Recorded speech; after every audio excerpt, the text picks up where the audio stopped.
are prevalent in all monotheistic religions today. Circumcision is a pagan ritual, marking males in a ceremonial fashion. Weddings are pagan by nature in the wearing of a ring, which symbolizes the ring of Saturn.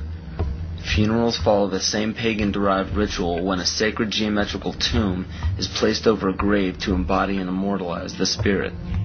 Baptism is a ritual to submerge a child in holy water to symbolize the renewal of life, just as rain replenishes the earth.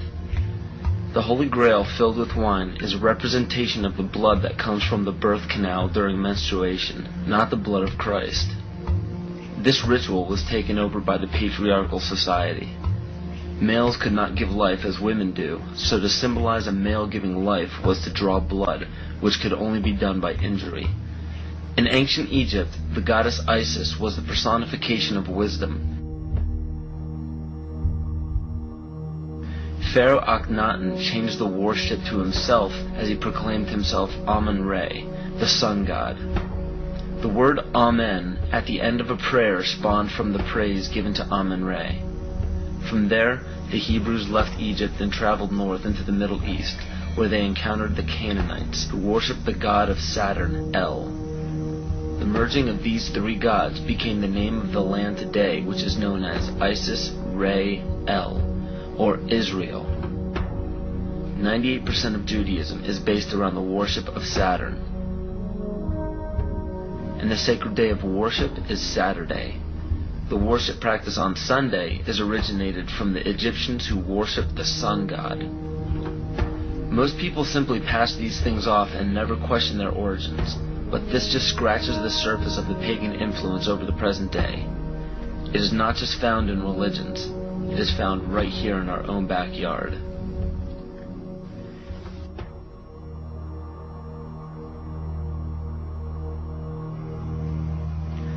On January 22, 1783, Congress ratified a contract stating that all bills of credit emitted, monies borrowed, and debts contracted by or under the authority of Congress before the assembling of the United States in pursuance of the present Confederation shall be deemed and considered a charge against the United States for payment and satisfaction whereof the United States and the public faith are hereby solemnly pledged. The party that the U.S. owed these loans to? King George. I hope this paints a picture for you of how Great Britain funded both sides of the Revolution. To this day, Great Britain collects taxes from the United States via the IRS. The IRS isn't even an agency of the United States government. If you don't believe me, look up IRS publication 6209. The FCC, CIA, FBI, and NASA were never part of the United States government. The U.S. government only holds shares of the stock in various agencies. Social Security numbers are also issued by the UN through the IMF. The Civil War, which lasted from 1861 to 1865, was also instigated by Amschel Rothschild to divide the United States and force it into debt with a central bank. The goal was to put the country of the U.S. back into the hands of Britain through huge loans taken out for munitions. To do this, it was crucial to put a controversial issue in limbo such as slavery. Knowing full well that the Declaration of Independence would create an uproar among southern states that depended heavily upon slave labor, it was signed in Philadelphia, Pennsylvania by 35 people, 33 of whom were Freemasons. John Brown was a Mason and a Rosicrucian who was brought to power by William Lloyd Garrison and Senator Charles Sumner, both descendants of the Illuminati bloodline. With the help of the New York Times, John Brown was built up to be a hero in the anti-slavery movement. Ulysses S. Grant, former president, was born Hiram S. Grant. This name was given to him by his father, Master Mason Jesse Root Grant. Jesse Root Grant worked for John Brown's father and then went on to work for E.A. Collins, one of the 13 Illuminati bloodlines. Ulysses S. Grant was brought to power rapidly with help from Collins. From April 1861 to May 1864, Grant went from the rank of private to commander-in-chief of the entire Union Army. Once Grant was appointed president, his cabinet consisted of 8 Freemasons, including Alphonso Taft, which was William Taft's father, who was also an ancestor of Bill Clinton. Jonas Mills Bundy was one of the 13 Illuminati bloodlines, who was also the presidential advisor to Grant as well as the next two presidents. And cabinet member Columbus Delano was Franklin Delano Roosevelt's grandfather. In November 21, 1933, President Franklin Roosevelt wrote, "The real truth of the matter is, as you and I know, that a financial element in the large centers has owned the government ever since the days of Andrew Jackson." Abraham Lincoln's father was A.A. Springs, who was part of the Rothschild dynasty. Lincoln's half-brother worked for Louis Cass Pasteur in the Merovingian dynasty, which was the 13th Illuminati bloodline. Pasteur also owned Jekyll Island, which was where the Federal Reserve Bank was created. In the mid-1800s, Abraham Lincoln and the Whigs were trying desperately to keep Andrew Jackson from establishing a gold standard called the Independent Treasury System. Lincoln and his party fought to set up a central bank, making such public speeches as, "Under a gold and silver standard, all will suffer more or less, and very many will lose everything that renders life desirable." This statement resounds elements of scare tactics in this speech and other speeches on the matter given by Abraham Lincoln. They give no real evidence or explanation.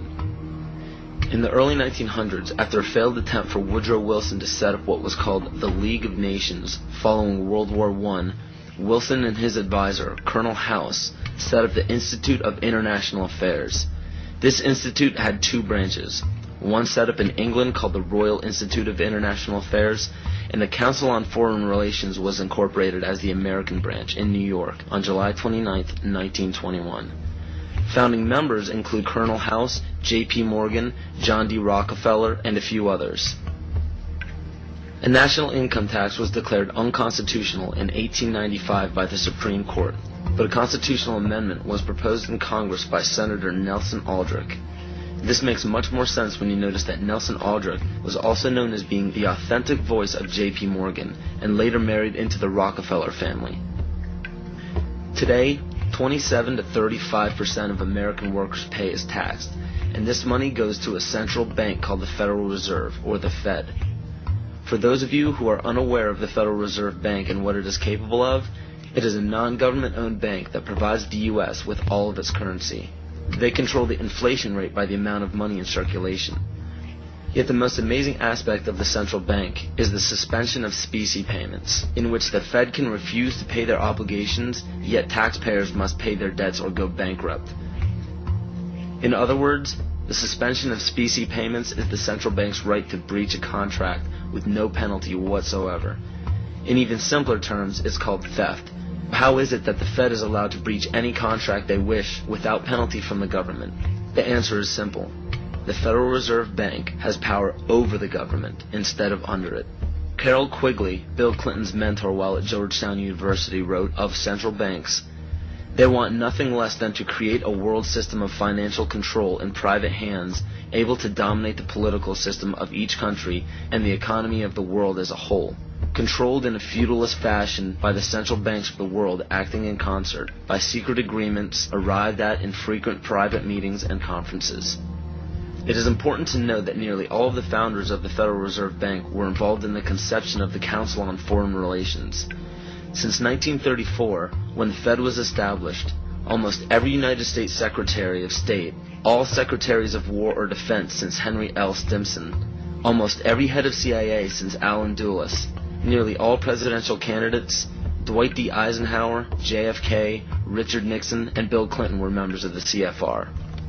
George Bush Sr. was actually the CFR director from 1977 to 1979. Understand that all of these high-ranking government positions were lobbied into place by the organizations set up by the international banking cartel. There are secret meetings held everywhere by many of the same members in the Trilateral Commission, the Bilderberg Group, the Club of Rome, the United